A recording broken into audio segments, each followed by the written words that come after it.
Good morning, everyone. It's Sunday, June 21st, 2015. Our subject today is the universe, including man, evolved by atomic force. And our golden text, Revelation. Thou art worthy, O Lord, to receive glory and honor and power. For thou hast created all things, and for thy pleasure they are and were created. So we had a wonderful session yesterday. Thank you, Shahida, and also Tom. We went over quite a bit in the Bible. I know that some of the thought in this writing of this lesson was to handle the belief of Father's Day. We're up to Father's Day, so we know that God is the only cause and creator.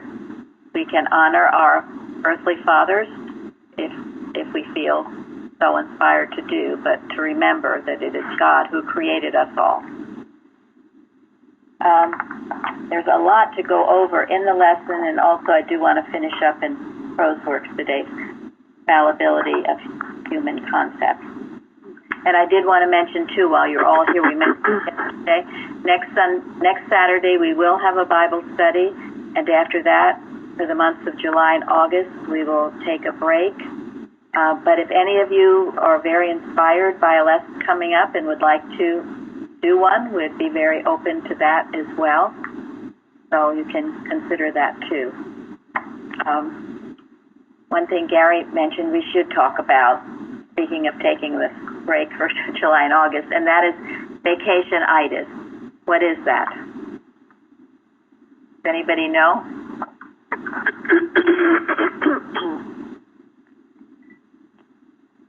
It's the tendency to drop your alertness. Oh. Yeah, there is a tendency. Summer comes and people can let down, with traveling or other things, and it's something to watch out for. It was something we were always taught every summer, spring and summer, we would talk about it,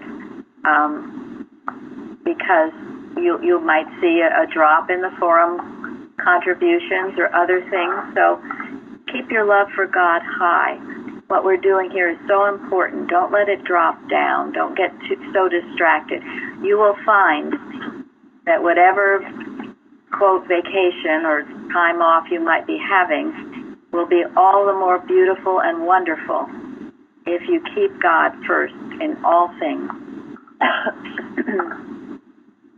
There is a watching point, number 214, that Carpenter speaks on this, and also where Mrs. Eddy gives her comments on travel. And she says it's not a time to do less work and prayer, but a time to do more.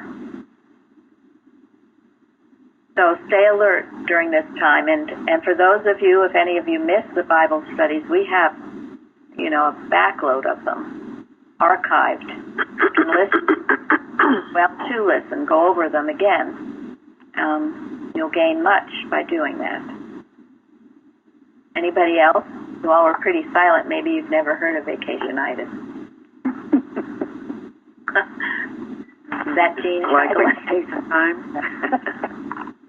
What was that, Betty? Is that like retirement time? Oh, I don't have to do it today. Right.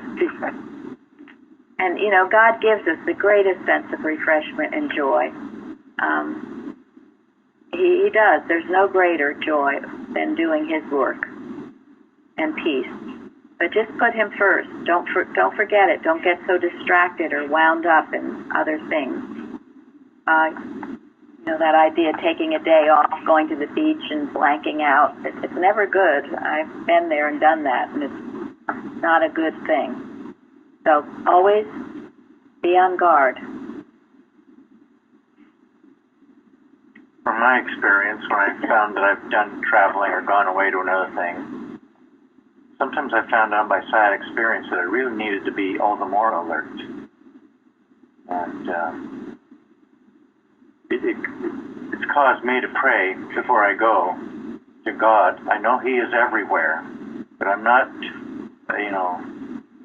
what shall I say, unwary of the of the human tendency. You go to a place where you maybe haven't been before, things are different, and you get wound up with the, hey, this is new, and everything's different, not in my comfort zone, like we're back home or whatever. Just remember, God is there and everywhere. The one unchanging thing is the Rock of Ages. So, Thank you. keep that in mind. It is. And also, another thing we've been taught here, if you travel, when you go somewhere, you have to establish the atmosphere. Wherever you are, if you're in a hotel or renting a house or away for the day, you have to know that, just what Bruce said, that the one mind is supreme and omnipotent. You work with the 91st Psalm. Otherwise, you will feel the thoughts of others, and you might think they're your thought, and with that is a letting down. Sometimes it's families fighting with each other. Sometimes it's an untoward accident or something like that. You will pick up this stuff that's all around you. But if you build a strong defense, guard your own citadel well, you will radiate life, truth, and love, and they will be blessed by your presence, and not the other way around. Do you all understand this? Yes. Yes. Thank you. Very important. Very important. So wherever you are, whatever you do, you establish the atmosphere with the one mind, and you work. I always find I have to, especially if I'm in any hotel or anything I work for a while to establish the atmosphere. I gain the dominion through God and bless others. It's not that I'm picking up their thought and up all night and wondering what the heck's going on, because that will happen if you don't. As you're growing in science, you become more sensitive to these things. So if you go somewhere, it's one of two things that are going on. Either you're radiating, or if you are not radiating, you are absorbing. And that's not a good place to be. Absolutely not. So that's the key. Radiation. Radiating God's love. Loving all mankind, and having that place better for you having passed through. I think Psalm 121 also has been helpful in travel. Thank you.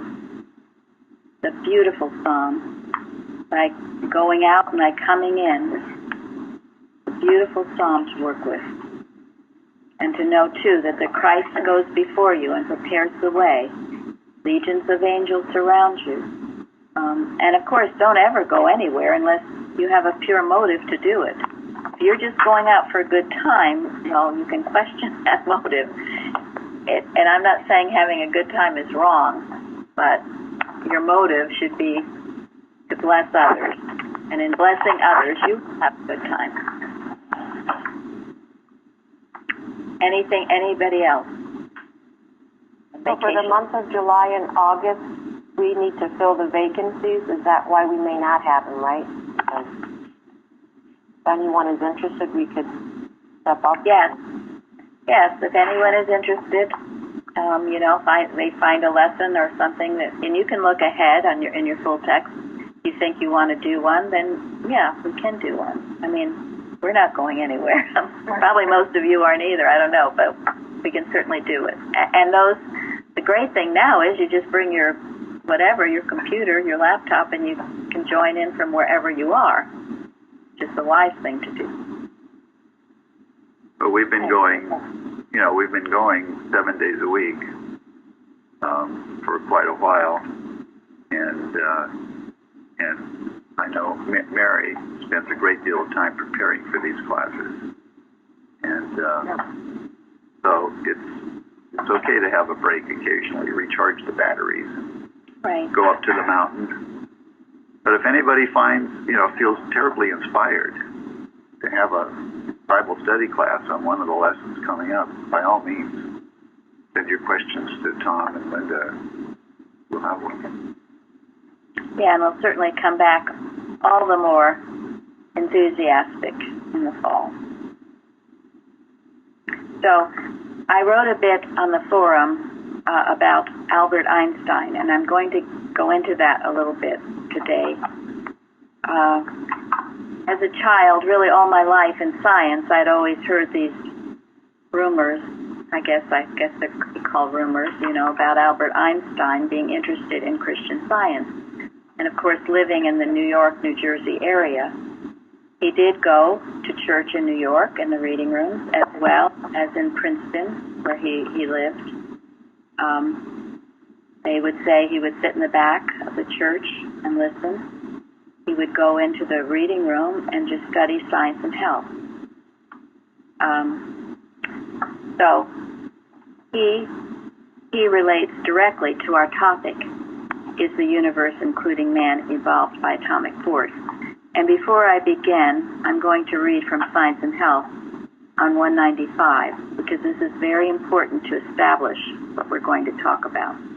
Mrs. Eddy says, whatever furnishes the semblance of an idea governed by its principle furnishes food for thought. Through astronomy, natural history, chemistry, music, mathematics, thought passes naturally from effect back to cause. Academics of the right sort are requisite. Observation, invention, study, and original thought are expansive and should promote the growth of mortal mind out of itself, out of all that is mortal. This is so important. I know at one time all I could do was read science, and at that time it was probably important to do that. But there are many other things that point toward this one God, as we've talked about last week with George Washington, this week Albert Einstein.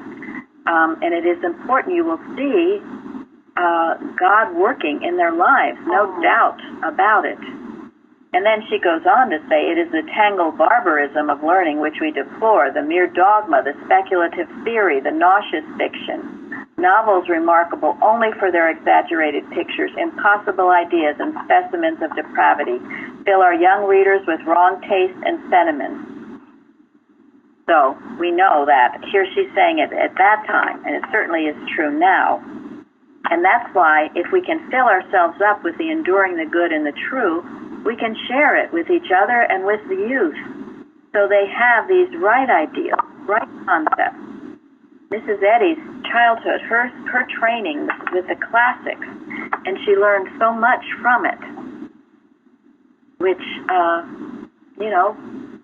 unfolded into her revelation of Christian Science. So, Albert Einstein.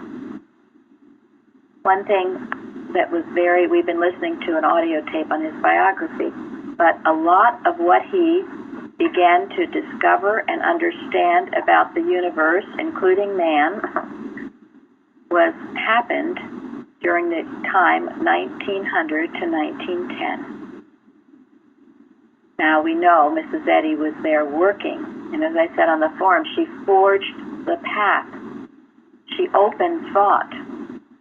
A lot of inventions and wonderful things transpired during this period when she was actively working and with the science that was revealed to her.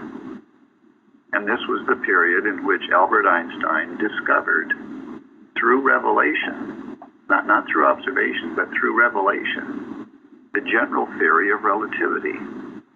And if you're not a physicist, that may not mean anything. But what it really means is that he took the whole concept of physics to a new level. Made it less mortal, if you will. And through its discovery, he actually discovered that matter is not a real entity. That matter is nothing but force. And this took physics to a totally new level. But it was during that period of time that Mrs. Eddy was here and the Christian Science movement was flourishing. And it required that to open thought. to these incredible inventions. So it's really something quite wonderful, and that is why, again, our work, the leaven of truth, our working, our mental work, we might not ever see the results. I'm not sure Mrs. Eddy saw the results of Einstein. Maybe she saw some of them, I'm not sure. But anyway, we're overturning this mortal thought. Here, Mrs. Eddy taught there is no such thing as matter. Now, some people find that a really hard concept. But Einstein proved it mathematically and scientifically. Through inductive reasoning. And later in life, after he moved to the United States, after he helped stop World War II, he lived and taught in Princeton, and he frequented the Christian Science Church and read Science and Health. And he has commented, there are to people who have written it down and remembered it, how far beyond current human thinking the Christian Science textbook is. We have to grasp this, to be so grateful for what Mrs. Eddy gave us, and to get ourselves, to jar ourselves out of a complacency that we live in a material world. We don't. In this audio, it said that one raisin had enough energy in it to keep New York City lighted for a day. I mean, that's mind-boggling. I can't even begin to explain it. But Einstein knew what it meant. And it points to the infinitude of God. Yes. That's what it points to. And his sense, I quoted on the forum, that he said, science without religion is lame, and religion without science is blind. And he grasped this concept. His sense of religion was science. He said if you study science and you really see the wonders of the universe, you can't help but be religious or believe in a power greater than yourself. So I'm going to read a little bit. Now, I got this from the website Healing Unlimited. That's our dear friend David Keaston. And I thought there are other websites that go into it a little bit. I had never actually researched. I'd only heard, as I said, these rumors about Albert Einstein. But he said in this, few people today realize how much Albert Einstein studied science and health and key to the scriptures, supported its conclusions, and admired its author, Mary Baker Eddy. It said that he would frequent the reading rooms, and one day he made a comment that you people don't know what you have in that book, meaning Science and Health. And then he also said that Science and Health is beyond this generation's understanding. It is the pure science, and to think that a woman knew this over 80 years ago. And then also it said one day as he was leaving the reading room, this is in Princeton, he stopped by the librarian's desk and said, if everyone realized what is in that book, meaning Science and Health, you would not have enough room anywhere to accommodate the people who would be clamoring for it. Think of that. This is what should be in our hearts. I know I've talked to people about this myself before I even read this, that we should have this feeling, if you knew what was in this book, if you knew what this science was about, you'd be crazy not to want it. Let's all have that in our heart. We can bring in the millennium. It's the truth. It's been proven over and over and over again. Get out of this dull sense that we live in matter and just trot around from problem to problem in this atom dream. We do not. We have something so precious, so wonderful, and we must see the world embracing this science, waking it up, because it certainly can. It is the truth with a capital T that envelops all the world and all religions and all people.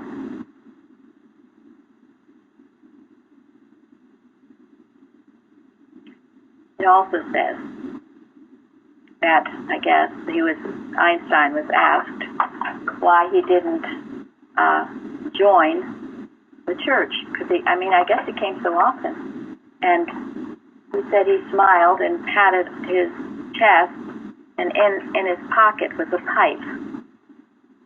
So, anyway, he liked to smoke his pipe. To me, that's such a sorry reason.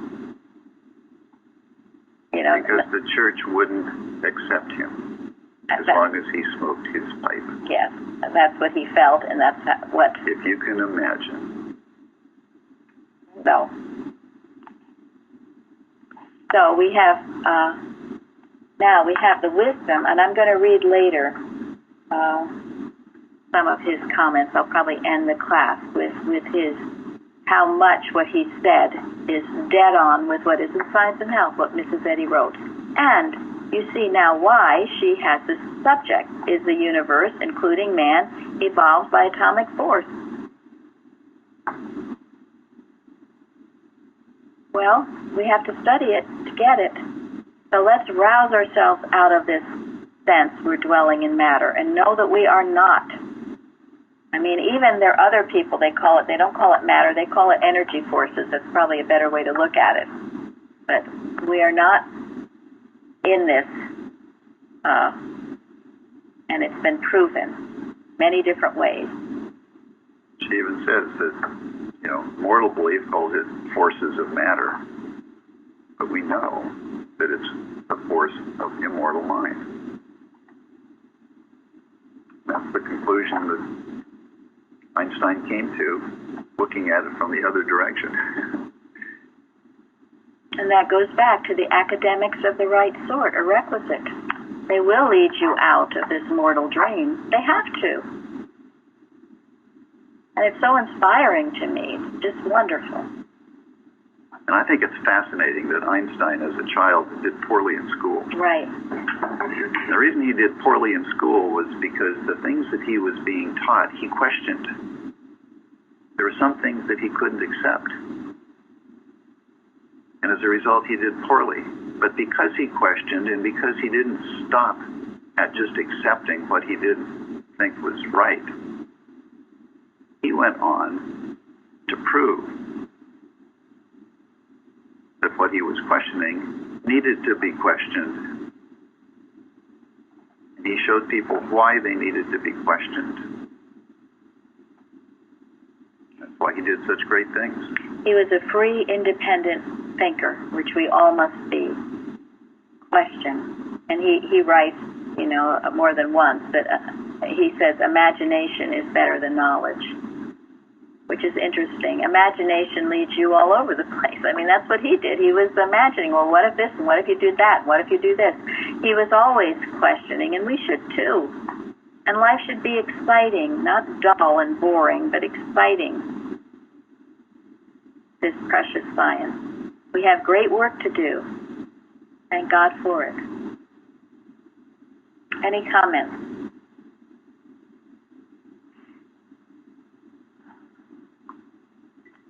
Okay, well, we will, I think we've covered the Bible quite well. So, anybody have anything other than me to talk about? I always have more than enough.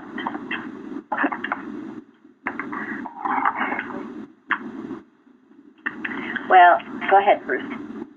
I was just going to add another comment about being barren, what barren means. Oh, yes. And, Mary shared the statement from Science and Health where the ingratitude of barren lives cannot be concealed, can't be hidden. And, this is no judgment on Sarah, Rebecca, and Rachel, because, they went through what they had to go through. But we've seen people in our present time, and we can look within as well. Does our life or someone else's life seem barren? How much gratitude are they expressing? And I thought that was a pretty key point. Right. Yeah, Bruce was bringing out barren was an effect. So look within, and it certainly doesn't only mean children, not at all. It can mean a lot of things. If you feel your life is barren in any way, how much of God are you expressing? Just a helpful thought.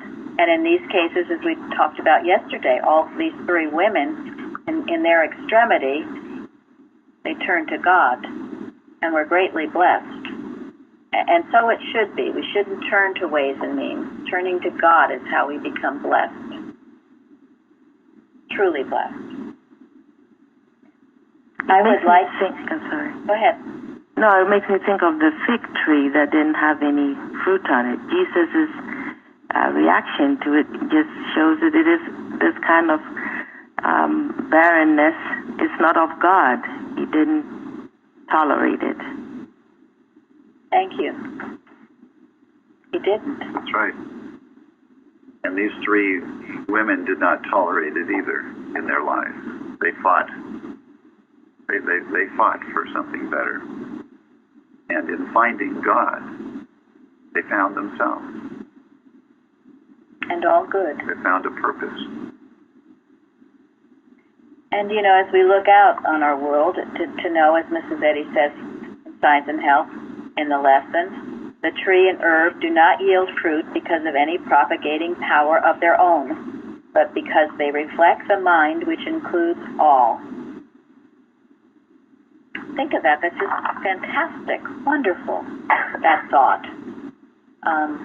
You know, think about your gardens. I mean, you look at the lushness of our world. It's all due to God. All God. God giving the increase. It appears to us now materially, but it's the divine idea existing in God. So, I also think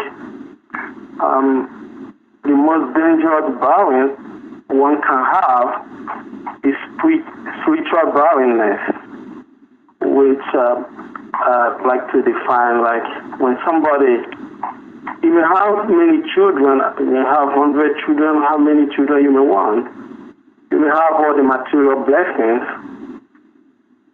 but if that person is not expressing love, sharing love with his neighbor, loving his neighbor the way he loves himself, sharing God's goodness, I think that's the worst and the most dangerous barrenness somebody can be, which can eventually lead to destruction or something.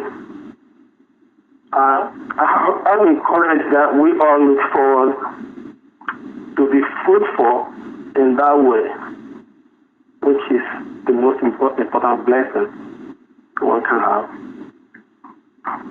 No, I think you're absolutely right. That to have all of God's goodness and not be grateful for it is kind of a dangerous place to be mentally. it's a very dangerous place. And the flip side of that is, you know, you look around at the people who have contributed most to mankind, and none of them had an easy life humanly. They all had to work. They all had to work for it. They all had something that they had to work through, and that's what gave them, you know, that's what gave them the backbone and the humility to be of use to God. So that's why we should never judge anyone who's going through a tough time. We should be encouraging, and we should see them as coming out better and of even greater use to God for coming through whatever experience they're going through. Yeah, because I remember somebody mentioned a few minutes ago about the fig tree that Jesus was referring to that was not having fruit. In that case, when you study that very incident very carefully, you understand that Jesus was actually referring to our life. If you're not multiplying in goodness, I mean, in godliness, that is barren. And that's what that tree what Jesus is actually talking about. He's not talking about people having so many children. But No, people, definitely not. No, please don't think that's what we're talking about. Not at all. Yeah. No. Yeah. This is all just symbolism. Not at all. No, that's what we're talking about. We are talking about spiritual barrenness, and it leads to other types. absolutely. Yeah. But not about, well, if you have a lot of children, that means you're doing the right thing. That has nothing to do with anything. So please, Yeah, I just want to be clear on that. So that we don't get off track. Yeah. No way. And yesterday I gave Isaiah 54 about the barren and how God loves and blesses, and to anyone who, in Jesus' time, or in Rachel's time, Rebecca's time, Sarah's time, if you didn't have a child, it was some awful, awful thing. And thank goodness that stigma is largely off us. But there are many, I know many women who feel bad if they can't have children, or if they don't have a husband, or whatever. And this Isaiah 54, and it was suggested, read it once a month, and it will change you, it will renew you, because you will find out you're not barren. Your husband is in God. Your relationship with Him, and here again, we are aiming not at the physical results, absolutely not, but at the spiritual growth and development that leads to good works and fruit as well from God, who is the only source of any of this. So, anybody else? Well, I've been thinking for 2 or 3 days about the people in South Carolina have given us a really wonderful description of what we should be doing. They certainly have. They have met this with forgiveness and love. And, yes. And that shows great wisdom on their part. And a great godliness and spirituality. Yeah, it sure does. It sure does. It's quite an example. And, of course, it will bless them being that way. To be hateful, bitter, or resentful, which they would seem to have every reason to be, would only end up harming them. But it's a wonderful example. And it was brought out, what I referred to yesterday was Joe, I forgot. Joe Carter? Joe Carter, right, Joe Carter. And I'll have Jeremy feature him on the website. We have a link to him, and he sang these spirituals, and he had a great understanding of the history of slavery in our country. And as Florence brought out on the bulletin board, brought out tremendous thing about it. It brought out tremendous substance and growth, and an understanding of God, and a love for the Bible. And those are the fruits that we're looking for. So it's quite a beautiful thing to listen to, this Joe Carter. Lawrence, did you want to say any more? Well, I think, people would make comments like, oh, I wonder how Christian Science is doing so well in Africa, and I know it's the same kind of sense, because people don't have really too much materially. And I think when you don't have that, not that the material things are not good, but if you don't have that, then your faith in God is stronger, because it's the stuff that you can lean on. It's not trusting something so material. And I think that's why it's so well embraced in many parts of Africa and flourishing as best as I guess people can understand it. I just hope that everybody will find our side, that's all. Thank you. And we were surprised years ago when we ran this. It was in the 80s. We did a USA Today, a one-page ad on Christian Science. And where we got the most responses from was Africa, particularly Nigeria. Letters pouring in. And people just in contact with Science and Health or with our church were being healed because they were so receptive to it. They weren't glutted in materiality. This is the barrenness we're seeing in our country People are glutted in materiality. They feel they don't need God. They have big government. They have big medicine. Who needs God? That's what they turn to. When you don't have that, and believe me, we could all not have it in a twinkling of the eye, that's what gets you on your knees. So, God forbid we ever get complacent in our material comfort. So-called abundance. Yeah. Yes. It's already happened, but I'm telling you who are listening. That's why those that go through the extremities come out the other end with substance. Yes. They fought their way through. Yes. And they do have the spirituality which leads them not barren. That's right, not barren in the right sense of that word. So, I would say, too, thank you, Jean, for starting that conversation, in Science and Health, but first, it's a beautiful statement to know, to live with, to work with for your watches. We've used it in watches. I'm sure we'll use it again. And that is divine science, the Word of God, death to the darkness upon the face of error. God is all in all, and the light of ever-present love illumines the universe. So, work with that. Make it yours. When you hear something on the news, know this is the truth. The Word of God death to that darkness, that God is all in all. And see the light of ever-present love illumining the universe, embracing everyone, everywhere. This is what, as Mrs. Eddy says, our job is to neutralize what is bitter in this world. That's how we do it, by an outpouring of love and principle, strength, power, all from God. Not personal, but from God. Not humanly sympathetic, but divinely compassionate.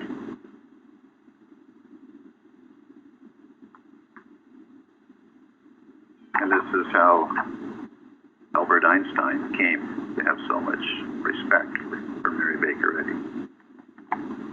Because he examined matter and came to this conclusion. And was in awe and respect that Mary Baker Eddy came to the conclusion many years before he did.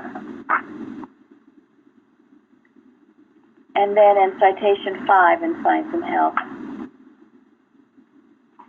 the stomach can make a man cross, injury can cripple, and matter can kill man. This verdict of so-called material senses victimizes mortals, taught as they are by physiology and pathology to revere false testimony, even the eras that are destroyed by truth through spiritual sense and science.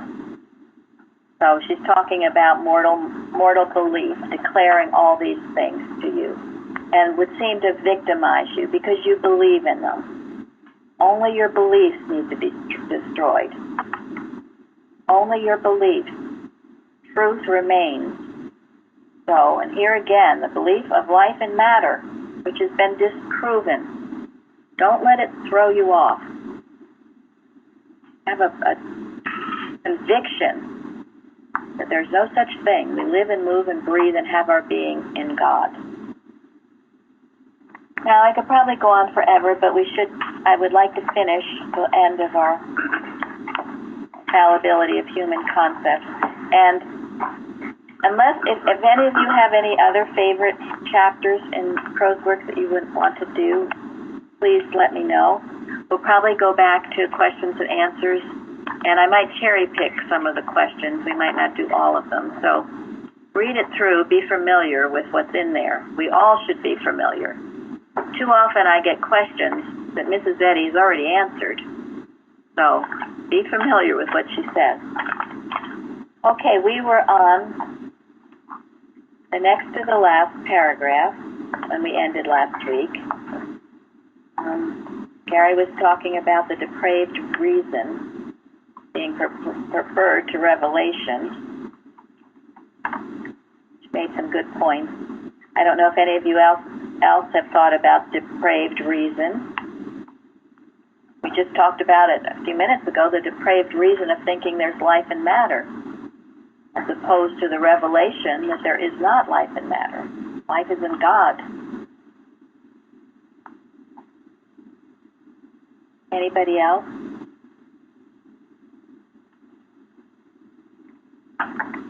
You can't take your own life by suicide. What's that? You cannot take your own life by suicide. That's good. That's good. That's depraved reasoning. Right, that's the ultimate of depravity, isn't it? Mm-hmm. Someone else? Bruce? Well, I was just going to say, things that seem so reasonable, but they're reasonable to what? The demands of matter. So, whereas Christian Science disposes of matter altogether,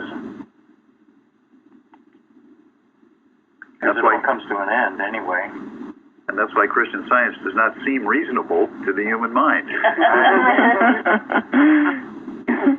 And you know, all of this, and Mrs. Eddy goes over it and over it in first edition, it's all this personal sense of things. Personal sense. That we are personal beings, have maybe a personal God, and that we are born into matter, we'll die out of it, we have a selfhood apart from God. It's personal sense. And that's why she says all of this must be destroyed to make way for the truth. Florence, I'd like you to read the last sentence in that paragraph, please. A little more grace. Okay. A little more grace, a motive made pure, a few truths tenderly told, a heart softened, a character subdued, a life consecrated, would restore the right action of the mental mechanism and make manifest the movement of body and soul in accord with God. Thank you. Please, write this on your forehead. Just think about this. The right action of the mental mechanism, what would that be? Clearly? Yes. To think clearly. If you think you've got some mental problem, think you can't think clearly, can't remember, and then make go ahead, please. No, I was going to say, it says we are given a sound mind. So. Yes. Yes. And then people, they have problems with their body, moving their body. A lot of times you hear that, for various reasons. All kinds of movements. They're either too slow or too fast or not correct in some way. All of these things, think about it. Are you expressing a little more grace, a pure motive? Giving truth tenderly. Is your heart softened, or are all your walls up? Have you subdued this character in you, this willful sense? Have you consecrated your life to God? I remember, Florence, you once gave a testimony in the statement. I was thrilled because I love this. Please take it into your heart and make it yours. It's the truth of your being, and it will heal everything. What she says, mental, physical, will bring healing. Anyone else? There's so much. I just wanted to mention. There's so much talk nowadays about gender confusion, and I thought that the Bible passage, I think it's in Psalms where it says, "Let me never be put to confusion." Yes. Or would heal a lot of these situations, but there's no God in any of the discussions. So it's kind of that the discussions will never go anywhere fruitful if God is left completely out of the picture. And it just really touched my heart, that one passage. I think about it often. If there's any temptation to not be right on track, I go back to some of the simple but powerful truths of the Bible. Certainly that one could apply to many things in the human arena right now. Yes, thank you, Suzanne.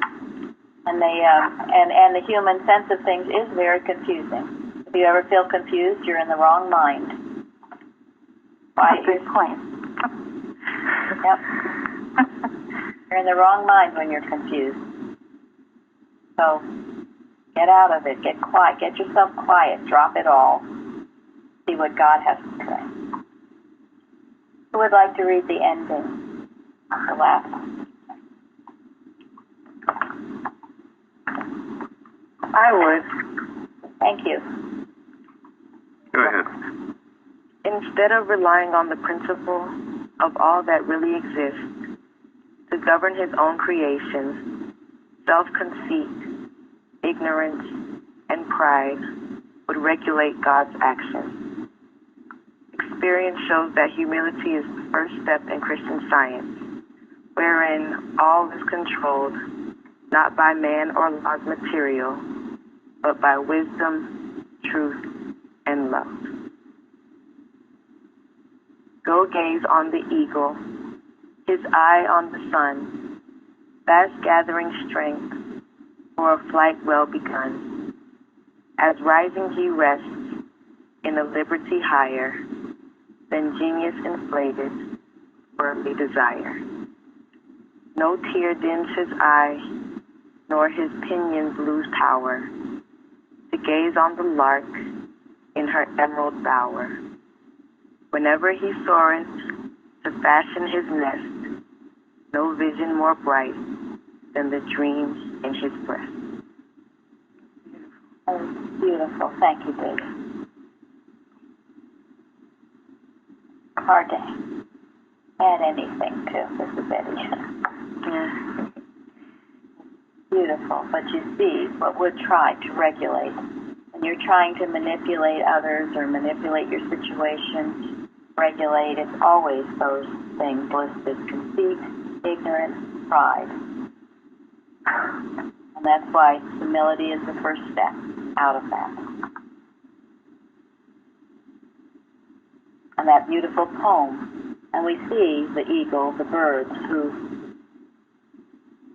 they just gain their strength from a power greater. And they crave the liberty of being above Earth's mortal prison.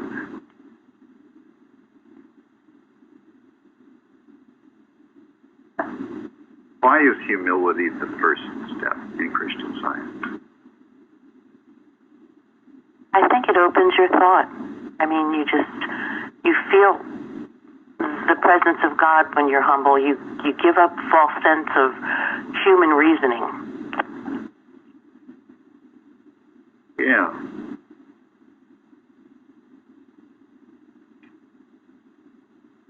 So we should all be willing to have our pride burned out of us. Of myself, I can do nothing. Yes. And that should be deep in the hearts of each one of us. And I would just add, prove it. Prove it to yourself. That's the great thing about this science, as it is in math. We can prove it. And if you're not proving it, then you're not a Christian Scientist. You're just sitting on the bench reading about it. Prove it. Live it. Make it yours. So I'll end now with some comments. These are from Albert Einstein.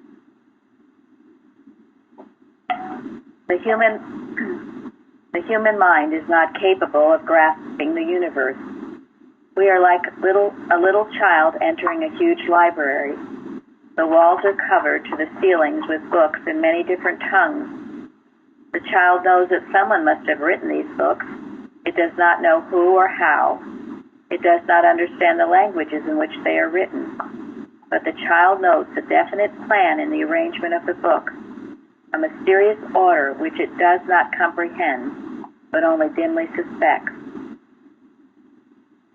A human being is part of a whole called by us universe, a part limited in time and space. He experiences himself, his thoughts and feelings as something separated from the rest, a kind of optical delusion of his consciousness. This delusion is a kind of prison for us, restricting us to our personal desires and to affection for a few persons nearest to us.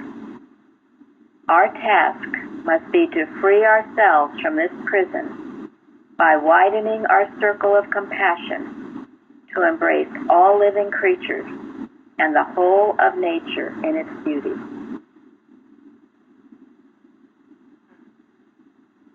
Scientists were rated as great heretics by the church, but they were truly religious men because of their faith in the orderliness of the universe. Where the world ceases to be the scene of our personal hopes and wishes, where we face it as free beings, admiring, asking, and observing, there we enter into the realm of art and science. And then lastly, what I see in nature is magnificent structure that we can comprehend only very imperfectly, and that must fill a thinking person with a feeling of humility. This is genuinely religious feeling that has nothing to do with mysticism. So, Albert Einstein was a Christian scientist, no doubt. Thank you all for this good session. We will go on and have a good service. God with us, attracting all those who hunger and thirst for righteousness' sake. Thank you so much. Thank you. Thank you. Thank you.